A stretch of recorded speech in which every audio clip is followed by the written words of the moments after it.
E aí, pessoal, tudo bom? Vamos dar sequência na resolução de exercícios do capítulo 18.4 do Halliday? A gente ainda continua falando sobre absorção de calor. Então, organizando o nosso resumo, nós já podemos colocar o calor latente, que descreve mudanças de fase. O calor sensível a gente estudou a alteração de temperatura e energia, e agora nós vamos estudar mudança de estado físico. E esse calor latente ele pode ser descrito pela relação da massa pelo calor de transformação. E esse calor de transformação é a quantidade de energia por unidade de massa que deve ser transferida na forma de calor para que uma amostra consiga mudar completamente de fase. E agora, com todos esses conhecimentos, fica bem bacana resolver os exercícios, porque a gente já tem uma noção geral de como que ocorre o aquecimento e a mudança de temperatura de uma amostra. Sabendo disso, vamos resolver o nosso exercício 38. E eu acho bem bacana porque ele tem 3 itens e dá pra gente passar por vários tipos de interpretação para conseguir objetivos diferentes. Sendo assim, ele está nos passando que uma amostra de 0,530 kg de água e uma amostra de gelo são colocados em um recipiente termicamente isolado. E esse recipiente também contém um dispositivo que transfere calor da água para o gelo, uma taxa constante P, até que o equilíbrio térmico seja estabelecido. As temperaturas T da água e do gelo são mostradas nessa figura, e a temperatura está em função do tempo em minutos, onde cada quadradinho ali equivale a 10 minutos. Daí ele passa a temperatura da água e do gelo. Então, temos já dois sistemas, que é água e gelo. Então, começando pela nossa letra A, que está perguntando sobre taxa, a gente já resolveu antes um exercício sobre taxa, então fica mais tranquilo. E como o exercício está passando um gráfico, vale lembrar lá do cálculo 1, que a taxa de uma função afim é calculada pelo coeficiente angular, que é a inclinação da reta. Então, a gente pode usar as informações que a gente tem no gráfico mesmo para resolver esse exercício. E a taxa é uma medida de quanto a função muda por unidade, em média no intervalo. Nesse caso, o exercício é o intervalo t.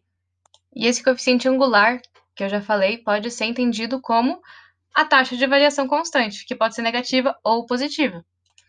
Belezinha, relembrado o conceito de taxa, nós agora vamos para as vias de fato. Como a gente tem duas funções descritas no gráfico, a taxa de variação vai ser a soma dessas duas, que vai ser o calor total.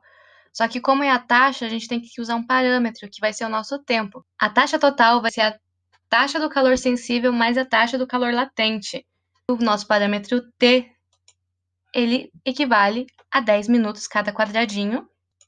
Sendo assim, a gente só precisa ver onde está começando cada fenômeno no gráfico e usar dessa variação na nossa conta. Sabendo disso, a gente monta que a nossa taxa total é o calor sensível, que é quando a temperatura está mudando conforme o tempo avança, somando com o calor latente, que é o calor de mudança de fase, e a temperatura nesse momento fica constante. Então, nesse sistema, a gente vai ter que a nossa variação de temperatura é menos 40 graus Celsius, e o calor de transformação é 333 joules por grama. Lembrando que estamos falando do calor de fusão, de transformação da água. Como cada quadradinho é 10 minutos, nós vimos que para a água baixar de temperatura levou 40 minutos. E a fusão levou 20. Mas a gente quer em segundos, então agora é só substituir os nossos valores ali na equação que a gente conseguiu. A gente tem que a massa da amostra é 530, vai multiplicar pelo calor específico da água, que é 4,18, e pela variação de temperatura, que é menos 40. Isso sobre 2.400 segundos, que é o tempo que levou para variar 40 graus Celsius. Somando com o calor latente, que é a massa da água, que é 530, vezes o calor de transformação de fusão, que é 333, sobre 1.200 segundos, que é o tempo da mudança de fase.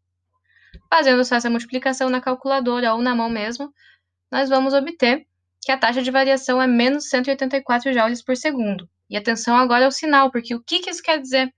Isso quer dizer que a fusão está perdendo calor, que faz total sentido com o que a gente já estudou. Podemos ir para a questão B, que pergunta qual que é a massa inicial do gelo no recipiente, que é aquela massa ali quando a temperatura é de menos 30 graus Celsius. Para resolver esse exercício, primeiro a gente precisa ver o calor que a água cedeu, que foi absorvido pelo gelo. E esse calor ele é responsável por levar a temperatura dessa massa inicial que a gente quer até a temperatura de equilíbrio. Sendo assim, vamos utilizar o valor total do calor removido da água que a gente já fez no item anterior, que é a soma do calor sensível com a do calor latente. Substituindo os valores, nós temos que o calor total é de 265.106 joules, que é o calor total removido da água, para passar para o gelo. Então, vamos ver quanta massa de gelo tem nessa variação de temperatura de 30 graus Celsius, já que agora a gente vai analisar o gelo. Então, analisando o comportamento dele na temperatura de menos 30 até 0 graus Celsius, nós podemos usar a equação do calor sensível para encontrar a massa do gelo com o calor específico do gelo e a variação de temperatura. Isolando a nossa massa, nós temos que ela é igual à razão do calor pelo calor específico do gelo e a variação de temperatura. Temos que essa massa de gelo, quando a variação de temperatura é de 30 graus Celsius, é de 4,23 kg. Belezinha? E agora, para o nosso item C, é só usar a informação do subitem anterior, uma vez que ele está perguntando qual que é a massa de gelo produzida no processo como um todo. Então, a massa de gelo ela vai ser a massa inicial, que a gente já calculou, com a água que virou gelo no processo, que é essa amostra que ele já passou para a gente no enunciado. Então, é só somar o 4,23 kg com 0,53 kg, que nós temos que a massa do processo é 4,76 kg. Dessa forma, a gente tem nossos 3 itens respondidos e muito bem revisado, porque é um assunto bem importante, que dá para fazer bastante relação um com o outro, e essa parte de taxa é muito legal, porque é bastante cobrado no Halliday. Certinho, pessoal? Qualquer dúvida, eu estou à disposição. Só me mandar mensagem, deixar o comentário, e até a próxima. Tchau, tchau!